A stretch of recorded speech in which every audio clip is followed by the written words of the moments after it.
मैं content creator हूँ, but content creator से पहले ना मैं एंटरप्रेन्योर था। पहले मैंने बिजनेस स्टार्ट किया था, बिजनेस बनाया, फिर मैं मेरी सिटी में, स्टेट में बिजनेस बनाते गया, बड़ा करते गया। और मैंने एक चीज़ रियलाइज़ करी कि अगर बिजनेस बड़ा करना है तो तुम्हें रीच चाहिए या कैपिटल चाहिए। तो इसकी वजह से अब कैपिटल तो आता नहीं था, कैसे लेते हैं, क्या करते हैं। पता चला था कि इंटरनेट पे वीडियोस बनाते तो रीच मिल जाती है, लोग जानने लग जाते हैं। तो वहाँ से मैंने मेरी जर्नी को स्टार्ट कर दी। तो आज भी मैं बिजनेस ही करता हूँ, मैं अभी भी स्टार्टअप्स ही बनाता हूँ, अभी मैं प्रोडक्ट्स ही बनाता हूँ, बट अब मैं अपनी रीच को लेवरेज करके करता हूँ। तो ये मेरी छोटी सी जर्नी है और मेरा एक पर्पस है जिसकी वजह से मैं सब कुछ करता हूँ कि मुझे ऐसा लगता है कि मैंने मेरी लाइफ टर्न अराउंड कर ली वीडियोस देख के, लोगों से मिल के, लोगों से बात करके। तो क्या मैं ऐसे दूसरों की भी लाइफ कर सकता हूँ कि नहीं कर सकता हूँ? तो इसकी वजह से जो मैं सीख रहा हूँ वो मैं रिकॉर्ड करके सबको बताता हूँ। तो अगर किसी ने मेरा पॉडकास्ट देखा होगा तो उसमें देखा होगा कि बहुत बचकाने, अजीब से, एकदम डायरेक्ट क्वेश्चंस पूछ लेता हूँ मैं, बहुत नाइव से, क्योंकि मुझे लगता है यार ठीक है, ये सबको पता चलना चाहिए, और मैं बड़ा वल्नरेबल सा करता हूँ। सो मेरा काम इन सेंसेस कैसे आप वर्ल्ड के, इंडिया के बड़े बड़े लीडर से कुछ सीखो और साथ साथ उनसे सीखे खुद भी कुछ कर लो। ऐसा नहीं कि सिर्फ ज्ञान दे के ज्ञान देते था। जो आप बता रहे हैं कि मैं एक कंटेंट क्रिएटर होने के साथ साथ में बिजनेसेस भी करता हूं, तो बिजनेसेस मतलब कि आपके मल्टीपल बिजनेसेस हैं या कोई एक मेन बिजनेस है और बाकी सब थोड़ा साइड में चल रहा है एज एन इन्वेस्टर और whatever? So I tell you, three parts में जर्नी डिवाइडेड है। पहले तो मैंने बिजनेस किया, फैमिली को ज्वाइन कर दिया। फैमिली, मेरे डैड बिजनेसमैन थे, उनको ही मैंने ज्वाइन किया और उनके साथ एक सब डिवीजन स्टार्ट किया। And that was what business? So मेरे डैड डिटर्जेंट मैन्युफैक्चरर थे, तो उनकी ब्रांड थी जादूगर। तो जादूगर ब्रांड बनाते हैं डिटर्जेंट। तो मैंने उनको ज्वाइन किया और एक सब डिवीजन बनाया डिटर्जेंट डिश वॉश जेल का। वहाँ से मैंने बहुत चीज़ें सीखी। फिर मैंने एक छोटी सी मेरी एक सोशल मीडिया एजेंसी खोली। उसके बाद सोशल मीडिया एजेंसी बंद कर दी, लेकिन वो बिजनेस डैड का चलते जा रहा था। एंड फिर मैं मुंबई शिफ्ट हुआ थे 2.5 साल पहले। तब मैंने वहाँ पे मैं एंजल इन्वेस्टर बना फॉर अ टाइम। 1 साल तक मैं अलग अलग बिजनेसेस में इन्वेस्ट करता था, कंसल्टेंट बना, मैं अपना स्पीकिंग गिग्स चलाने लगा। तो वो मेरा एक टाइम था जहाँ पे मल्टीपल चीज़ें कर रहा था। बट पिछले अब 6-7 महीने से मैंने सब बंद कर दिया है, सिर्फ मैं एक बिजनेस करता हूँ, that is house of x. तो अब मैं अगले 10 साल तक ये करने वाला और हूँ। उसमें क्या करते हो आप? सो हाउस ऑफ एक्स में हमारा मेन गोल ये है कि हम कैसे इंडिया के जो बड़े क्रिएटर्स हैं, जिनके पास रीच है, जिनका डिस्ट्रीब्यूशन है, उनके साथ हम अच्छे प्रोडक्ट्स कैसे बना सकते हैं ताकि सब लोगों तक पहुँचे। तो जैसे एग्जाम्पल है, तुमने किंग का नाम सुना है? Rapper king, musician king, right? तो किंग की एक परफ्यूम ब्रांड है, तो वो हमने बनाई है। तो हम और किंग साथ में वैसे परफ्यूम ब्रांड बनाई साथ में। तो ऐसे सारे बड़े बड़े इन्फ्लुएंसर्स के साथ हम बनाने वाले हैं धीरे धीरे। हर इंसान का एक इमोशन होता है, मुझे बिलीव होता है। हाँ। जैसे आपका इमोशन है इंस्पिरेशन, तो इंस्पिरेशन पे क्या प्रोडक्ट्स बन सकते हैं, उस पे प्रोडक्ट्स बनाने चाहिए। जैसे क्या बन सकते हैं? जैसे अगर मेरे लिए कुछ बनाने हो प्रोडक्ट्स। स्टेशनरी। स्टेशनरी? हाँ, वैसे मैं आपके साथ कोई ब्रांड नहीं बनाऊंगा। अच्छा, क्यों? क्योंकि आप पैसे नहीं लोगे। तो देखो, इतना आप कमा रहे हो और जगह से, थोड़ा कहीं से लॉस भी होना चाहिए ना। मतलब थोड़ा तो, जब इतना आ रहा है इनके पास और क्रिएटर्स से, तो थोड़ा तो जाना भी चाहिए। बिल्कुल। और अब तक कितने क्रिएटर्स से आपने टाइप कर लिया है? सो टोटल हमने साइन तो 120 क्रिएटर्स कर लिए हैं इंडिया में। सो सबसे छोटा क्रिएटर हमारे पास 2 मिलियन फॉलोअर्स का है, सबसे बड़ा क्रिएटर हमारे पास 84 मिलियन फॉलोअर्स पे। 84 मिलियन? हाँ। तो वो इंडिया का तो नहीं है, मतलब बाहर का है। हाँ। इतना तो पता है। हाँ। तो ऐसे मल्टीपल लोगों के साथ मैं साइन कर लिया है। बट ईयर 1 में हम सिर्फ 4 ब्रांड्स बनाएंगे, फिर उनसे सीख के ईयर 2 में क्या पेस पकड़ना है, कैसे करना है, वो करेंगे। This is a very interesting business model, I must say that. और ये, इसमें आप किस तरीके से ऑपरेट करोगे? यानी कि एक कंपनी फॉर्म करोगे, उसमें आपका और उनका स्टेक होगा? Yes. या फिर रेवेन्यू शेयरिंग अरेंजमेंट होगा? कैसे होगा ये? So it's a company form करके हम लोग ब्रांड शेयर करेंगे। तो ब्रांड का एंड में जो एबिटा लेवल पे पॉजिटिव, मतलब जो प्रॉफिट होगा टोटल, उस प्रॉफिट को हम दोनों शेयर करेंगे, क्रिएटर और मेरे बीच में। और अगर कभी एग्जिट होता है, इन द सेंस कि आप उस कंपनी को सेल करते हो, तो एक्स अमाउंट ऑफ स्टेक आपका है और बाकी स्टेक उनका है। Yes. That is like 50-50 usually, और यस, यूजुअली 50-50 होता है। तो किसी किसी क्रिएटर के साथ हमारा शेयर ज्यादा है, बट सबसे 50-50 is the least we have gone. एक अभी I went to UK recently, तो वहां पे मैंने देखा कि एक ड्रिंक थी जिसके बारे में मुझे नहीं पता था, but my son was aware of that, और उसने उस बॉटल को रख लिया। हाँ। उसने कहा कि मेरे को याद नहीं है, पता नहीं क्या था। हाँ, शायद प्राइम, हाँ। लोगन पॉल प्राइम, ऐसा ही कुछ था। Yes. तो मैंने कहा इसमें क्या है? हाँ। कहता नहीं पापा, आपको नहीं पता है, ये कुछ है, मतलब व्हाटएवर। तो मेरे को समझ नहीं आया। सो आप में से कितनों को पता है उसके बारे में, प्राइम ड्रिंक के बारे में? वो शायद इंडिया में अवेलेबल नहीं है, नहीं अभी तक नहीं है, बट वो धीरे धीरे इधर उधर से अवेलेबल है. So but it is pretty successful. It is really successful. So उन्होंने एक बनाया, लोगन पॉल दुनिया में one of the biggest creators में से एक है. तो उन्होंने एक दूसरे बहुत बड़े क्रिएटर के साथ पार्टनरशिप करी, KSI, और उन्होंने फिर अपनी पूरी टीम बनाई. उसके बाद normal energy drink coconut water जैसा एक उन्होंने पानी निकाला और उसको एटलीस्ट 7 टाइम्स प्रीमियम पे बेचा है. तो अगर आपको नॉर्मल एक बेवरेज अगर आपको 10 रुपये में मिलेगी तो उनकी आपको 70 रुपये में मिलेगी. और उनके बाद उन्होंने बेचा and with in a year वो ऑलरेडी आई थिंक अभी $250 मिलियन रेवेन्यू की कंपनी होगी. और ये ब्रांड उन्होंने खुद क्रिएट किया, यानी कि उनकी अपनी टीम ने, या फिर उन्होंने भी किसी से पार्टनर किया? उन्होंने एक बहुत प्रोफेशनल तरह किसी और से पार्टनर किया. यस. तो और कितनी कंपनी से जो इस तरीके से कर रही है, जो आप ये बिजनेस मॉडल जो आप कर रहे हो? सो टेक्निकली अभी ऑब्वियसली ऐसे सब तो नहीं पता होता है कितने लोग कर रहे हैं, तो ये जानना बहुत मुश्किल है. बट 2 सक्सेसफुल कंपनीज है वर्ल्ड में, जो एक है चाइना में, उसका नाम है रूहान, और दूसरी है कोरिया में जिसका नाम है क्रिएटर लैब्स. तो रूहान फैशन में ज़्यादा करता है और कोरिया में क्रिएटर लैब्स है वो ब्यूटी में ज़्यादा करता है. सो जो ब्यूटी की कंपनी है उनमें शायद उन्हें 6 साल हो गए हैं और 6 साल में वो $5 बिलियन की कंपनी बन चुके हैं, मतलब लगभग 40,000 करोड़ के आसपास की कंपनी. और जो चाइना में है वो रिसेंटली उन्होंने IPO किया US में और वो अभी 12,000 करोड़ की कंपनी बन गई. एंड मुझे एक एडवांटेज लगता है जो मैं काफ़ी मेरे इन्वेस्टर्स से हंसी मजाक में बोल देता हूँ कि मैं बोलता हूँ कि मान लो अगर 10 लोग मिलके 10 अलग अलग लोग सेम बिजनेस करना चाहते हैं, जिनको कंटेंट क्रिएटर्स के साथ कंज्यूमर ब्रांड बनाना है, ठीक है, 10 लोगों को अगर करना है और सब फेल होंगे, तो सबसे कम चांसेस फेल होने के मेरे हैं, क्योंकि मैंने पहले कंज्यूमर ब्रांड भी बनाई है और मैं कंटेंट क्रिएटर भी हूँ. दोनों कॉम्बिनेशन आपको मिलना बहुत मुश्किल है. I met a lot of YouTubers and creators and all, but उनकी विजन ज़्यादातर यही होती है कि मैं अपना ये कंटेंट क्रिएट कर रहा हूँ, बट आप कुछ और ही कर रहे हो. So this is more interesting because मेरा एक और क्वेश्चन भी था, मेरे माइंड में कई बार आता है, जैसे मेरे लिए ये अपनी बात को पहुँचाने का जरिया है यूट्यूब और सोशल मीडिया और ये सब, बट आपके लिए this is like bread and butter, like आपके लिए या और लोगों के लिए मतलब it's like bread and butter. तो कल को अगर उनके चैनल पे 3 स्ट्राइक आ जाती हैं या यूट्यूब की कोई पॉलिसी चेंज हो जाती है और ओवरनाइट उनका तो सब कुछ ही खत्म, ऐसा हुआ भी है पास में कुछ लोगों के साथ में, तो I was always curious to know कि उनका बैकअप प्लान क्या है, व्हाट इज प्लान बी. हमें बैकअप ये बड़ा इंटरेस्टिंग है कि आपने अपने लिए तो बैकअप प्लान बनाया ही, प्लस आप साथ साथ में उनके लिए भी एक बैकअप प्लान बना रहे हैं, क्योंकि कल को कुछ भी हो सकता है, क्योंकि हर एक क्रिएटर के साथ में कभी ना कभी तो कुछ ना कुछ हुआ ही है. ट्रू. ब्रांड है तो एक पैरेलल एक रेवेन्यू स्ट्रीम उनकी खड़ी हो रही है इसके साथ साथ में, which might get bigger than their current stream in future. Yes, so that's the vision, that's the goal कि आप कैसे हर क्रिएटर की हेल्प कर सकते हैं, क्योंकि इसमें ना 2 लोगों की हेल्प हो रही है. क्रिएटर की तो हेल्प हो रही है कि उसको एक अलग स्ट्रीम मिल रहा है ताकि वो डिपेंडेंट नहीं रहे और फिर वो लाइफ टाइम से वही कंटेंट बनाए जिसमें उसको मज़ा आता है. और सेकंड, ऑडियंस को हेल्प हो रही है कि अब मैं उन्हीं से प्रोडक्ट ले रहा हूँ जिनसे मैं कनेक्ट करता हूँ, मुझे मज़ा आता है, यार ये इंसान मेरे जैसा सोचता है, मेरे जैसी इसकी वैल्यूज़ है, ये मेरे जैसे जगह से आता है और ये जो बोलता है मैं उस पर भरोसा करता हूँ, इसकी वजह से मैं खरीद रहा हूँ. जैसे सर के साथ अगर बात करते हो, राइट, तो आपको पता है कि इंसान कौन सी 4 चीज़ों के लिए खड़ा होता है एंड वो कुछ भी हो जाएगा उस पर कॉम्प्रोमाइज़ नहीं करेगा. तो उनके प्रोडक्ट्स में भी वो मेक श्योर करेंगे कि मैं ये तो नहीं करने वाला. And that is why audience भी एक ट्रस्ट करके कनेक्टेड फील कर सकती है अपनी हर ब्रांड से. तो दोनों की हेल्प होती है. मेरा सवाल आपसे था कि मतलब 19 साल की एज में आपने सीखना स्टार्ट किया था, तो 2016 में मतलब उस टाइम पे इतना यूट्यूब वगैरह भी नहीं था, तो मतलब आपको कैसा लगा कि मतलब आप किस तरह से आगे बढ़ेंगे? क्योंकि उस टाइम पे अगर मैं अपनी बात करूं तो 2016 में मैं मतलब काफ़ी छोटा था मैं भी, तो मैं तो खेलने कूदने में रहता था, लेकिन मुझे जो सारी चीज़ें मिली वो उसके बाद मिली जब यूट्यूब काफ़ी पॉपुलर हो चुका था, उसके बाद काफ़ी चीज़ें सीखी. तो मैं बस आपसे ये पूछना चाहता हूँ कि आपने उस टाइम किस तरह से मतलब खुद को बेहतर बनाने के लिए प्रैक्टिस की? आई थिंक 2016 में आपने यूट्यूब चैनल शुरू नहीं किया? नहीं, मैंने 2013 में कुछ पढ़ना सीखना बनना स्टार्ट किया था. यूट्यूब चैनल तो मैंने अभी 2 साल पहले स्टार्ट किया. तो 2016 में जो ये पूछ रहे हैं, 2016 में आपने क्या किया था एग्जैक्टली? विजन बोर्ड बनाया था कि अब मुझे लगता है कि मैं मेरे गोल्स लिख के अचीव कर सकता हूँ. बट मैंने फर्स्ट टाइम स्टार्ट जो किया था ये जर्नी पे, सेम मैं बताता हूँ.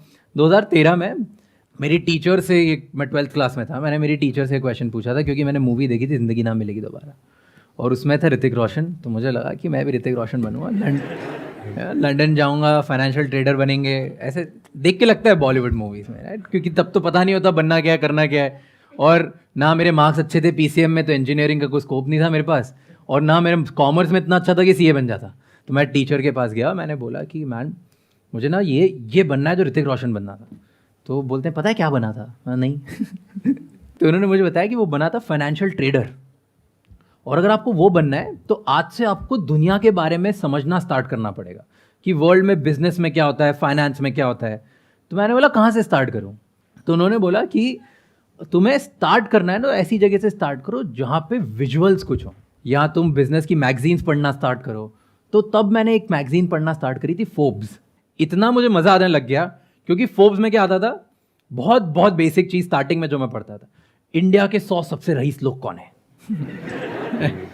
किस किस ने लिस्ट देखी है कि 100 बिलियनर्स कौन है। उससे मुझे इंटरेस्ट बनने लग गया कि हाँ। अच्छा ओ मुकेश अंबानी भी कोई है, तो मुकेश अंबानी ऐसे ऐसे करते हैं। तो मज़ा आने लग गया कि तब पता चला कि अच्छा पेट्रोकेमिकल्स क्या होता है, ये क्या होता है। तो मैंने वो फोर्ब्स मैगजीन पढ़ने से स्टार्ट करा, और मैं इतना इन्वॉल्व हो गया उस फोटोज़ के पीछे, कहानियों के पीछे, कि मैंने 2 साल 3 साल शायद मैं फर्स्ट लाइन फर्स्ट वर्ड से लेके आखिरी डेट तक, लास्ट पेज की डेट तक सब पढ़ लेता था। तो वहाँ से मुझे बिजनेस और दुनिया के बारे में पता चलने लगा। एंड बिकॉज वो 3 साल में मुझे इतना वर्ल्ड के बारे में पता चलने लगा, और जब मैं मेरे दोस्तों से बात करने लगा तो ऐसा लगा कि अरे इसको तो कुछ नहीं पता, ये तो दोस्त के सामने जब बैठता था मुझे लगता था दोस्त तो मेरे अरे सब गधे ही रह गए, ये क्या हो गया इसमें, right? You at one point you feel थोड़ा सुपीरियर कॉन्टेक्ट। आप इधर आते हो, संदीप सर का कोई वीडियो देखोगे, उसके बाद आप जाके अपने दोस्तों को बताते हो, और फिर उस वीडियो में आपके दोस्त को पता ही नहीं होता अच्छा माइंड ऐसे वर्क करता है, और आपका दोस्त समझता है कि यार क्या स्मार्ट आदमी है तो मुझे वो स्मार्ट फीलिंग बहुत मजा आ गया, और फिर मैंने विजन बोर्ड बनाया था कि अपन तो स्मार्ट हैं, अपन शक्तिमान बन गए, तो अब अपन दुनिया में बड़ा काम करेंगे। तो आंसर योर क्वेश्चन कि अगर आपको कुछ भी बड़ा बनना है या सोचना है या कुछ करना स्टार्ट करना है ना, तो फर्स्ट चीज ये है कि ये मत देखो कि संदीप सर ने क्या किया, मुकेश अंबानी ने क्या किया। ये देखो अभी मुझे किस में मजा आता है, अभी मुझे क्या गिटार सीखने में मजा आता है, क्या मुझे कार्स के बारे में जानने में मजा आता है, क्या मुझे बॉलीवुड एक्टर्स के बारे में जानने में मजा आता है।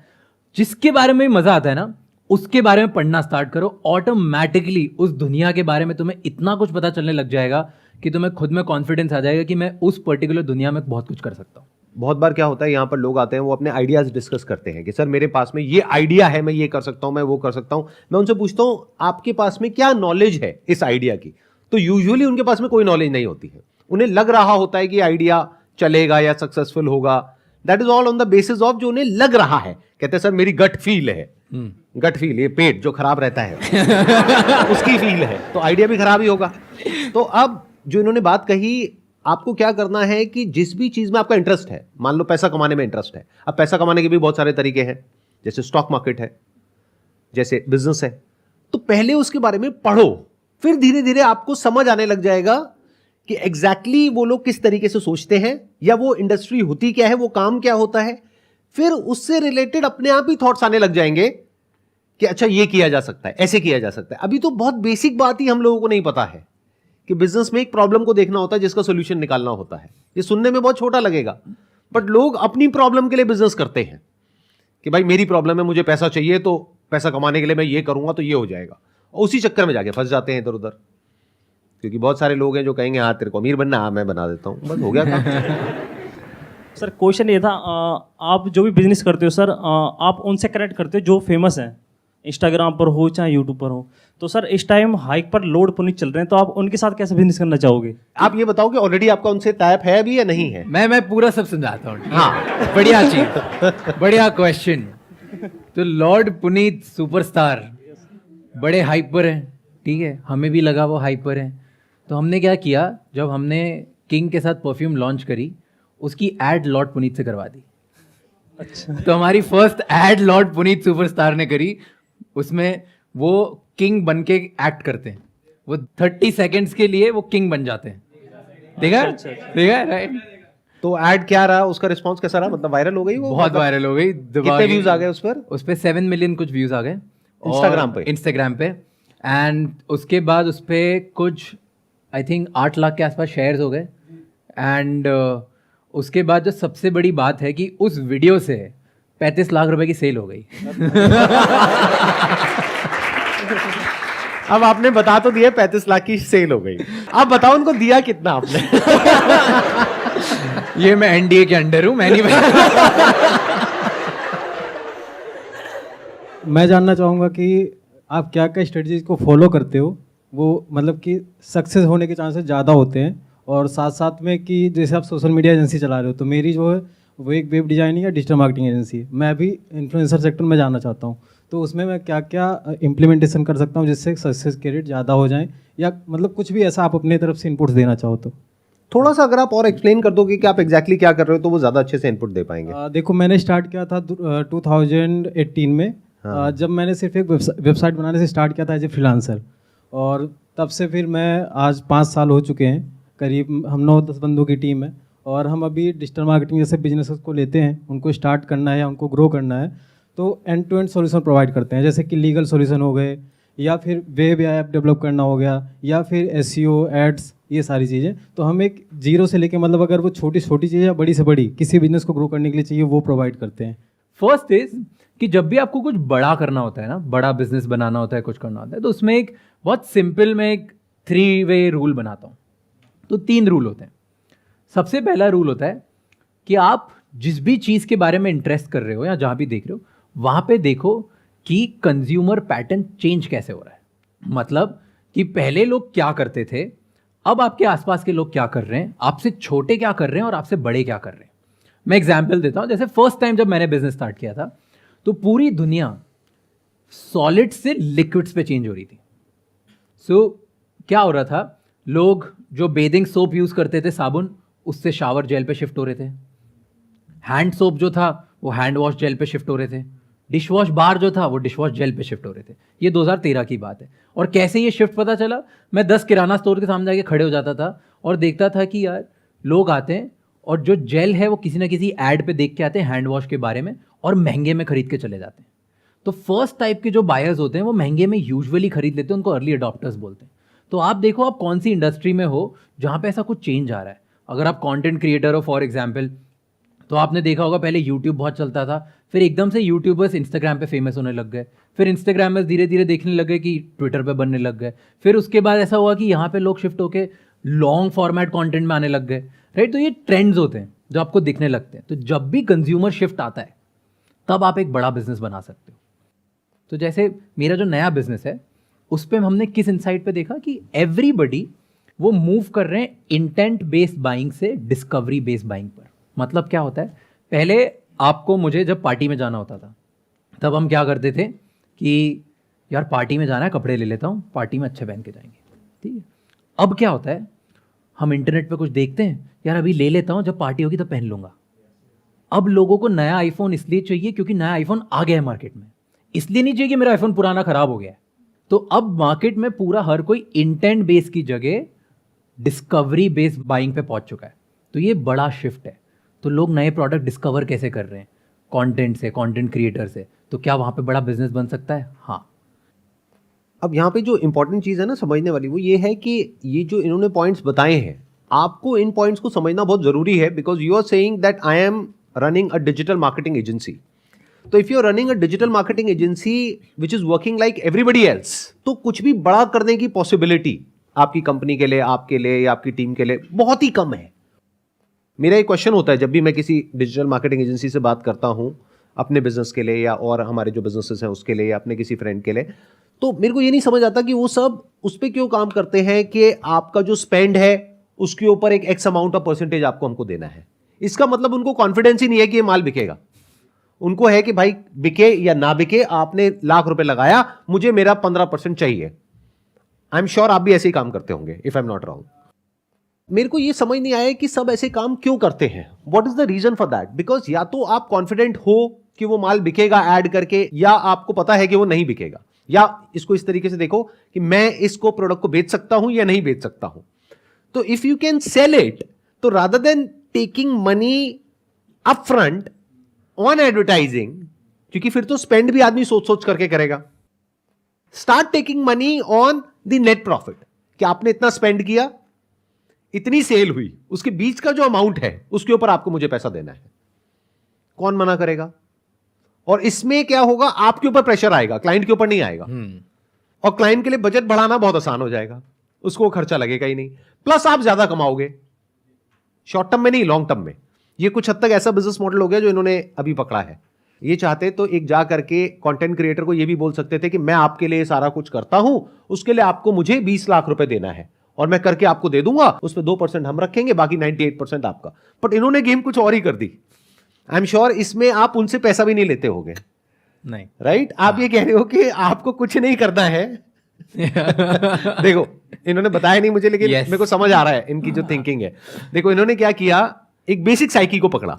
बिकॉज द मोमेंट ही से टू अ कंटेंट क्रिएटर कि आपको अपनी जेब से 50 लाख रुपए लगाना है, वो पीछे हट जाएगा। हाँ, इन्होंने क्या कहा, आपको 1 रुपए भी नहीं लगाना, आपको कोई मैन्युफैक्चरिंग नहीं करनी, आपको कोई ब्रांडिंग नहीं करनी, कुछ नहीं करना। माल नहीं बिका तो वो हमारी टेंशन है, लॉस हमारा, प्रॉफिट 50-50। अब ये देखने में ऐसा लगेगा बड़ा रिस्की है, बट ये बहुत मजेदार गेम है, क्योंकि अभी मोटा कमाएंगे।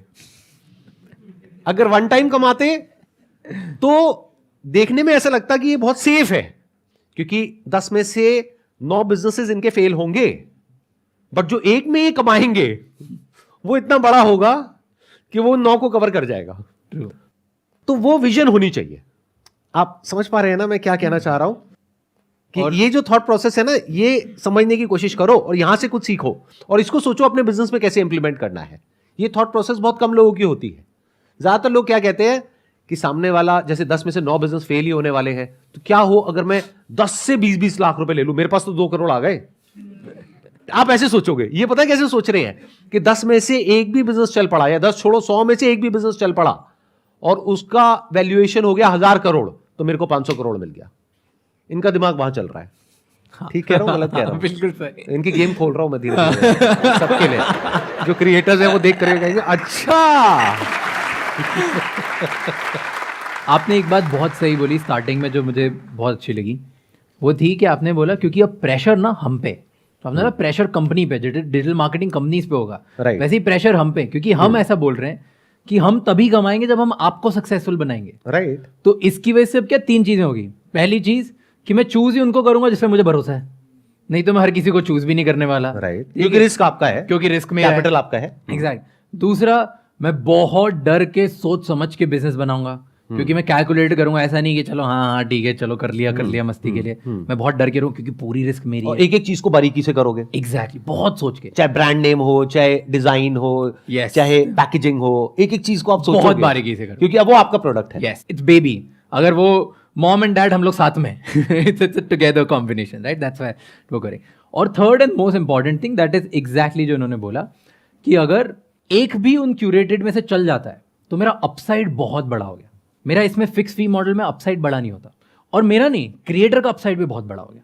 क्रिएटर भी, एक क्रिएटर के लिए अगर वो क्रिएटर है तो फुल टाइम बनाना, पूरा सोर्सिंग करना, मैन्युफैक्चरिंग करना, वेयर हाउसिंग करना, फिर उसके बाद पेमेंट गेटवेज, कस्टमर रिटर्न्स, एक बंदे का काम नहीं है ये, इसके लिए कम से कम 20-30 बंदों की टीम तो चाहिए ही चाहिए। तो वो उसको इतनी बड़ी टीम चाहिए। तो उसका और मेरा दोनों का अपसाइड बहुत बड़ा होगा कि अगर इतनी बड़ी टीम और हम लोग मिलके कर गए, भले हमारा चांस सक्सीड होने का 50% है, 50% हम फेल हो जाएंगे, लेकिन वो 50% अगर चांस लेके बन गया तो इतना बड़ा गेम बनेगा जो हम शायद 2-3 लाख, 5 लाख, 10 लाख रुपए में नहीं बना पाते। यही चीज सोचने वाली होती है। जैसे मैं अपना एग्जांपल देता हूं, अभी हम एक और बिजनेस लॉन्च कर रहे हैं, उसके लिए मैंने कुछ डिजिटल मार्केटिंग एजेंसी से मीटिंग करी। 20 से मैंने मीटिंग करी होगी और 19 ने मना कर दिया जो मैंने उनको ऑफर किया था। मैंने क्या कहा, मैंने कहा भाई देखो ऐसा है कि ये मेरा प्रोडक्ट है, ये कॉन्सेप्ट है, मतलब प्रोडक्ट इन द सेंस, मतलब that is more of a SaaS model, Okay. और यूएस मार्केट को हम टारगेट कर रहे हैं। तो मैंने कहा ये कॉन्सेप्ट है, ये प्रोडक्ट है, तो अगर आप इसको मार्केट करते हो तो उसके ऊपर आप बताओ आपको कितना % चाहिए सेल के ऊपर, मैं आपको स्पेंड पे नहीं दूंगा। तो सबने मना कर दिया, कहते नहीं नहीं सर हम तो स्पेंड पे काम करते हैं, आप बताओ आपका बजट कितना है। मैंने कहा 50 लाख रुपए है स्पेंड का बजट साल का। तो उन्होंने कहा हाँ ठीक है, हम 15% की बजाय 10% कर देंगे। तो सोच ही छोटी है, 5 लाख से ऊपर वो सोच ही नहीं पा रहे। तो मुझे फाइनली उन 20 में से एक बंदा मिला जो कहता कि मैं कॉन्फिडेंट हूं कि ये प्रोडक्ट काम करेगा और मैं 5% पे काम करने को तैयार हूं, बट ऑन सेल्स। तो अगर मैंने 50 लाख लगाया तो तभी फायदा है जब 2 करोड़ आया।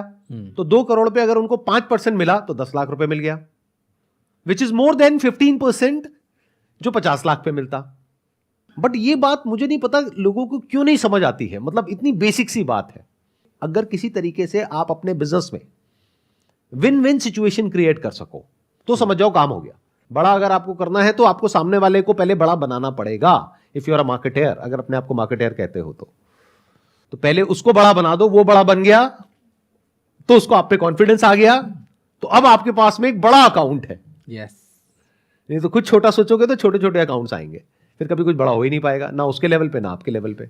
बहुत सही बात है। एक्चुअली बहुत अच्छी बात है कि आप उसको बड़ा बना दो, आप अपने आप बड़े बन जाओगे। ये जेफ बेजोस से लास्ट सुना था और आवाज से सुन रहा हूं। बुलाओ जेफ को, बुलाओ भाई। अगला उनके साथ करते हैं। It was pleasure meeting you, pleasure talking to you. Thank you so much for coming. Thank you so much Yeah, for calling, thanks. sir. Okay. Thank you so much.